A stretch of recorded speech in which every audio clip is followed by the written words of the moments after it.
Au cœur de la ville de Pézenas, il y avait des foires médiévales où se concentrait une grande activité.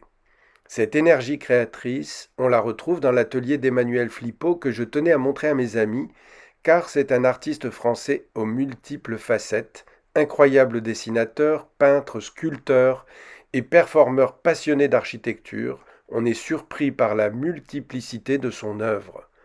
Dessins d'architecture, portraits, aquarelles, tableaux à l'esprit baroque ou Renaissance.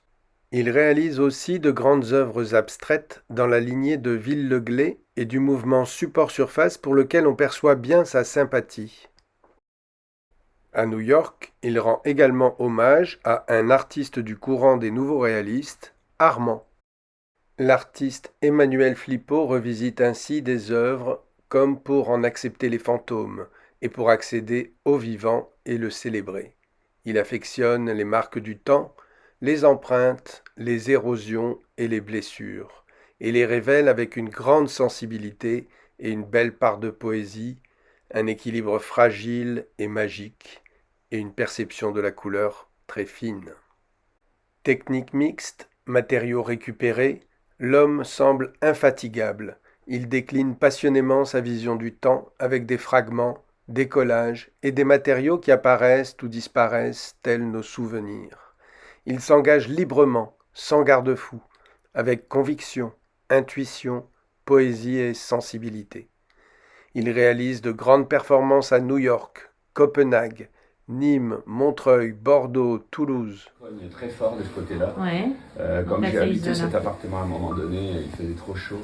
Donc, Né en 1958 à Agen, il se passionne pour le dessin et l'architecture très jeune. Il fait un an de beaux-arts à Toulouse, puis les arts déco à Nice. Part à New York en 1993 et rentre tous les étés en France et crée la Collectiva avec l'aide de la ville de Pézenas, un musée pour exposer les jeunes artistes comme Ben ou Di Rosa. En 1996, il signe sa première performance El Niño avec des pigments, une planisphère sur neige de 300 mètres carrés près de Central Park. Il rentre en France en 2002 et achète une usine désaffectée qui devient très vite une adresse artistique incontournable. Il rejoint le Sud en 2016 et achète une église à Pézenas qu'il espère pouvoir transformer malgré les contraintes architecturales pour en faire son nouvel atelier, vaste de plus de 1200 mètres carrés, tout près du centre-ville, à quelques pas de l'atelier actuel qui restera une galerie ouverte au public. Passionné, l'artiste nous a aussi montré quelques-uns de ses multiples carnets, son intérêt pour le stylisme, son incroyable capacité à saisir sur le vif quelques silhouettes comme celle de Vanessa Paradis lors d'un défilé de mode.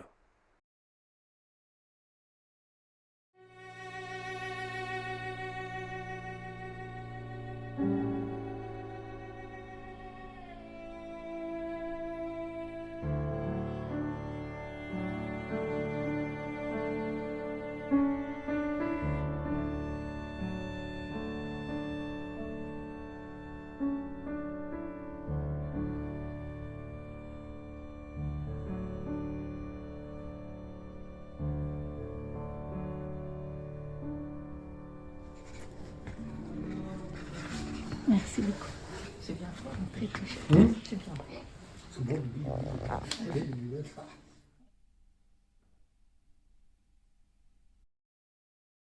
brou de noix. D'accord. Du crayon ou brou de noix, pratiquement pas de couleur. Et des fois, je leur faisais faire les choses plus difficiles qui soient à des ados de se dessiner eux-mêmes. Ah oui. Dans une glace. Oui. Et pour augmenter la difficulté, je les faisais dessiner main gauche Ah oui. et avec un stick très long long, comme ça, un oui. bout de bois, où il n'est plus du tout d'habileté, où il croyait en tout cas ne plus en avoir. Oui.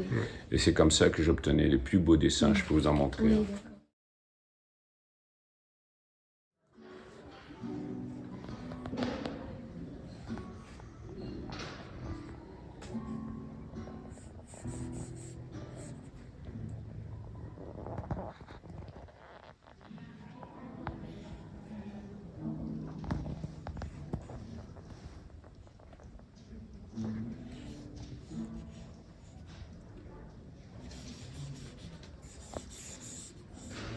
Encore très déterminé par votre sens de l'investigation, vous préparez déjà une exposition monumentale de plus de 1000 mètres carrés à la dimension du lieu, dans l'abbaye de Valmagne, en Languedoc-Roussillon, à partir du 1er juin et pendant 4 mois. Œuvre hommage aux grands maîtres italiens tels que Mantegna ou Botticelli, explorant les racines profondes de l'art. Peinte au sol, dans l'abbaye, d'immenses toiles de 4,50 m par 14,50 m de long seront ensuite fixées sur les murs de la nef et du transept. L'objectif de cette installation in situ, de couleurs, de feu et d'eau, est de créer une expérience immersive pour tous que nous attendons avec impatience. Serge. Bien, Serge. Merci beaucoup, Emmanuel Flippo, pour toute la présentation de vos œuvres et pour votre accueil qui nous ont vraiment touchés.